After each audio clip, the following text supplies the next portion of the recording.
एक राजा था, उसका प्रण था वह रोज 1.25 मन आंवले दान करके ही खाना खाता था। इससे उसका नाम आंवलिया राजा पड़ गया। एक दिन उसके बेटे बहू ने सोचा कि राजा इतने सारे आंवले रोजाना दान करते हैं, इस प्रकार तो एक दिन सारा खजाना खाली हो जाएगा। इसलिए बेटे ने राजा से कहा कि उसे इस तरह दान करना बंद कर देना चाहिए। बेटे की बात सुनकर राजा को बहुत दुख हुआ और राजा रानी महल छोड़कर बियाबान जंगल में जाकर बैठ गए। राजा रानी आंवले दान नहीं कर पाए और प्रण के कारण कुछ खाया भी नहीं। जब भूखे प्यासे 7 दिन हो गए तब भगवान ने सोचा कि यदि मैंने इसका प्रण नहीं रखा और इसका सत नहीं रखा तो मुझ पर से इसका विश्वास चला जाएगा। इसलिए भगवान ने जंगल में ही महल, राज्य और बाग बगीचे सब बना दिए और ढेरों आंवले के पेड़ लगा दिए।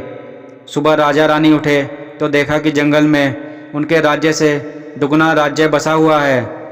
राजा रानी कहने लगे, आओ नहा धोकर आंवले का दान करें और भोजन करें।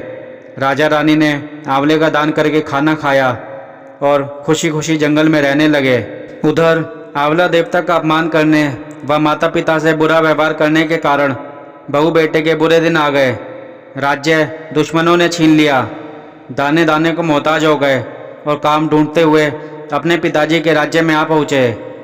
उनके हालात इतने बिगड़े हुए थे कि पिता ने उन्हें बिना पहचाने काम पर रख लिया।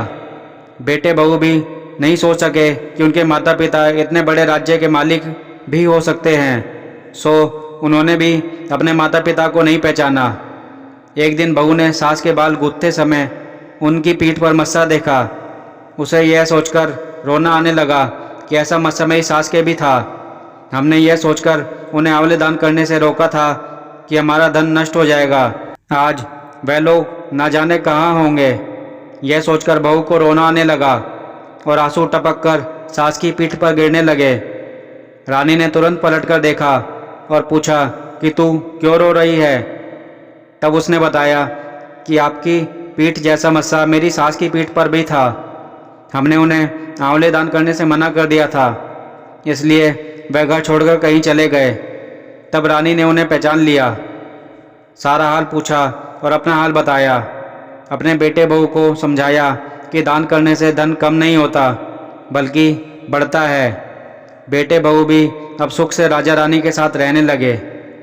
हे भगवान, जैसा राजा रानी का सत रखा वैसा सबका सत रखना।